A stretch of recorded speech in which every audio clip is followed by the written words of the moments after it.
वरदारी विठ्ठल श्री ज्ञानदेव तुकाराम. नमस्कार मंडळी, अमृतबिंदू या आध्यात्मिक मराठी यूट्यूब चॅनलवर पुन्हा एकदा आपले स्वागत आहे.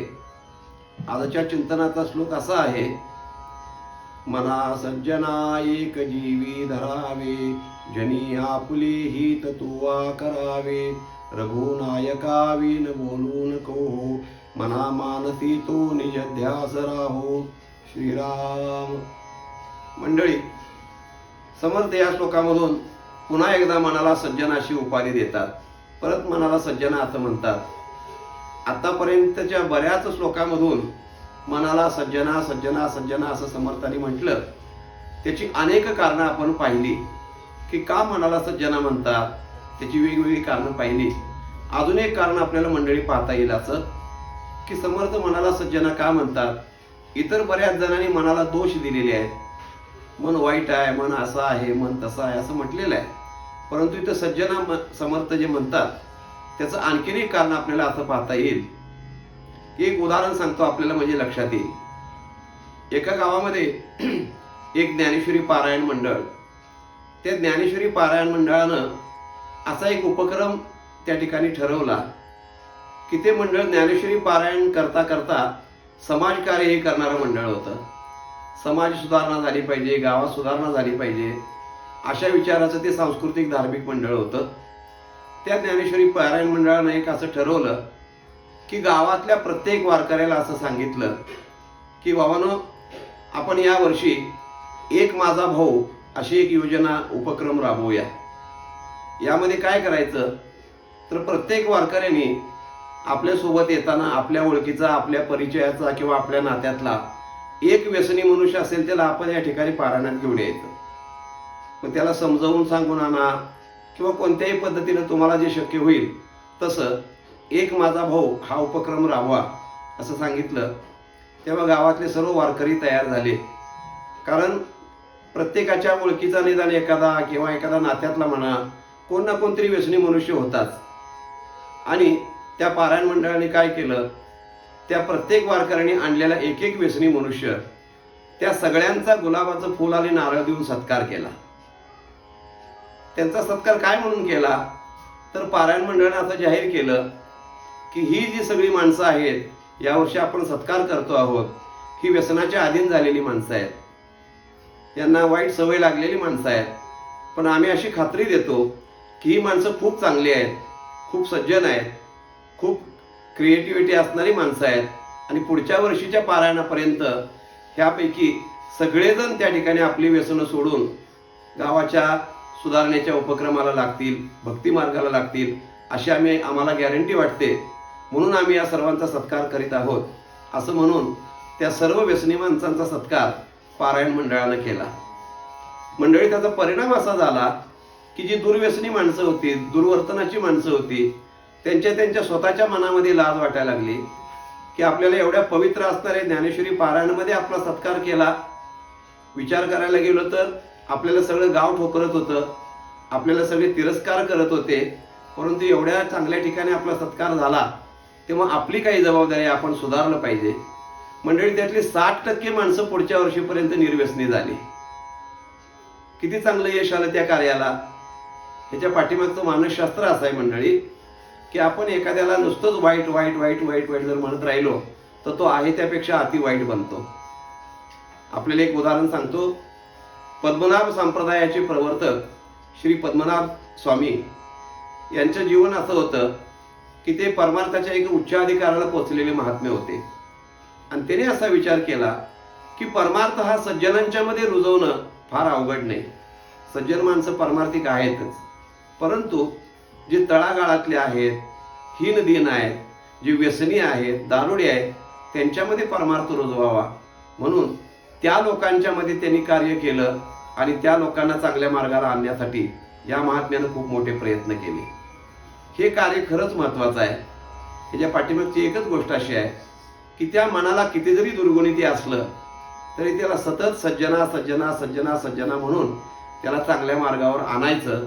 हा समर्थाने एक स्वतःशी बांधलेला चंगच आहे. त्याच्यापासून ते मागं हटतच नाही. काही करून हे मनाचे श्लोक संपेपर्यंत त्याला सज्जन बनवायचंच असं तिने जणू काही ठरवलेलंच आहे. म्हणून इथं पुन्हा म्हणतात, मना सज्जना काय कर बाबा, हे सज्जन आहे भल्या मना, तू काय कर, एक जीवी धरावे. तू जीवामध्ये आपल्या अंतःकरणामध्ये एक गोष्ट अगदी नक्की बांधून ठेव. जसं आपण म्हणतो ना, गाठ मारून ठेवलेली आहे, तशी एका गोष्टीची पक्की गाठ मारून ठेव. बाकी सगळं विसरलं तरी चालेल, बाकीचं सगळं काही ध्यानात नाही राहिलं तरी चालेल, पण एक जीवी धरावे. काय एक जीवी धरावे, तर जनी आपुले हित तुवा करावे. बाबा, ह्या समाजामध्ये तुला राहावं लागतंय, ह्या कुटुंबामध्ये तुला राहावं लागतंय, ह्या सगळ्या बाहेरच्या जगामध्ये, बाहेरच्या वातावरणामध्ये आपल्याला वावरायचं आहे. सगळे व्यवहार आपल्याला करायचे आहेत. कोणताही व्यवहार आपल्याला चुकवून चालणार नाही. बाप म्हणून आपल्याला मुलासाठी करायचा आहे, नवरा म्हणून बायकोसाठी करायचा आहे, मुलगा म्हणून आईबापासाठी करायचा आहे, भाऊ म्हणून बहिणीसाठी करायचा आहे, समाजातला एक घटक म्हणून समाजासाठी आपल्याला काहीतरी करायचं आहे. हे आपल्या वाट्याला आलेली कर्म आहे, ते आपण करतच राहायचं आहे. पण जीवाला एक तू खूनगाठ अशी बांधून ठेव की हे सगळं करत असताना मला माझं स्वतःचं हित करायचं आहे.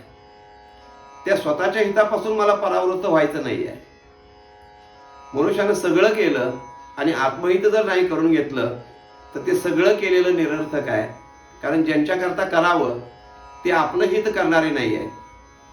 म्हणून पण केलं पाहिजे त्यांच्याकरता, कारण आपला संबंध आलेला आहे त्यांच्याशी, आपण त्यांच्याशी जोडले गेलेलो आहोत. त्यामुळे त्यांचं तर करावंच, परंतु मनामध्ये हे विसरू नये की आपल्याला या जीवनामध्ये आपलं हित करून घ्यायचं आहे. याकरता एक उदाहरण सांगता येईल मंडळी आपल्याला.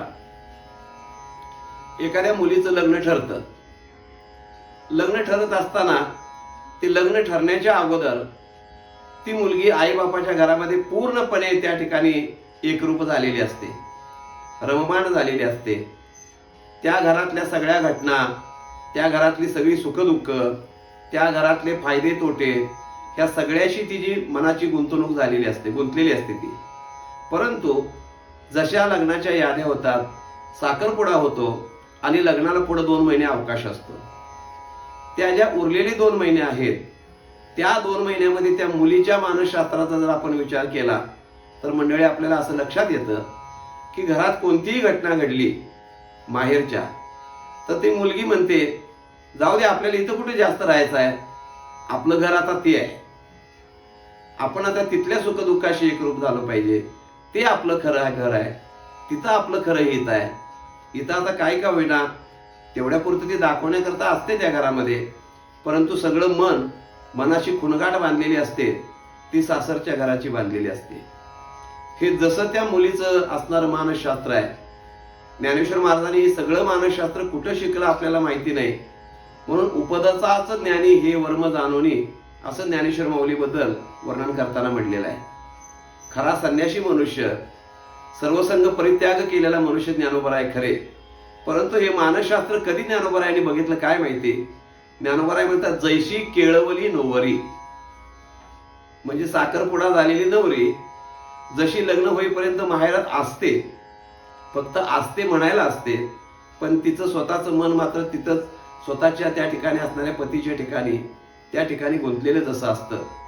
म्हणजे राहते सासरमध्ये, घरातली कामही करत असते, सगळ्यांशी बोलतही असते, हसत खेळत असते, सगळ्या गोष्टी करत असते, परंतु मनामध्ये जी खुणगाठ तिच्या पक्की बांधलेली आहे ती मी आता तिकडची आहे, मी आता त्याची आहे.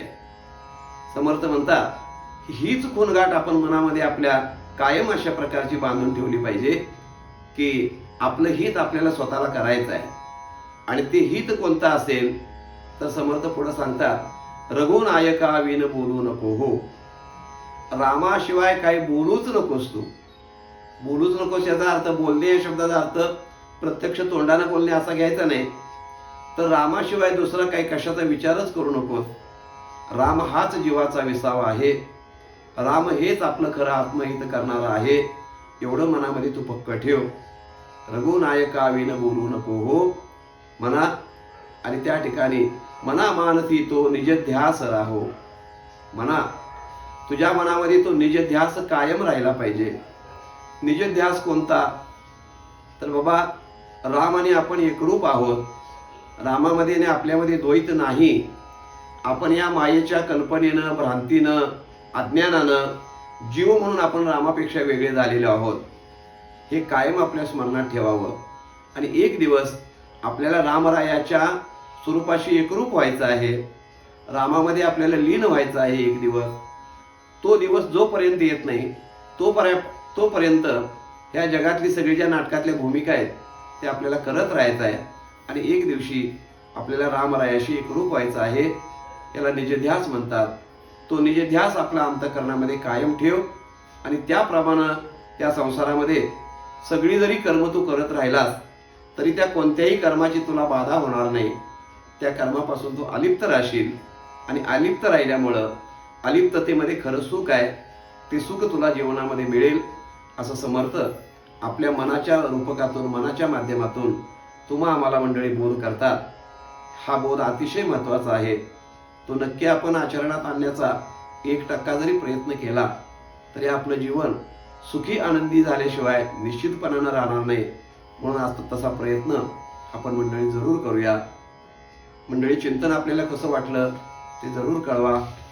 चॅनलवरती जर आपण नवीन आले असाल, पहिल्यांदा ऐकत असाल तर हे चॅनल आपण सबस्क्राईब करा.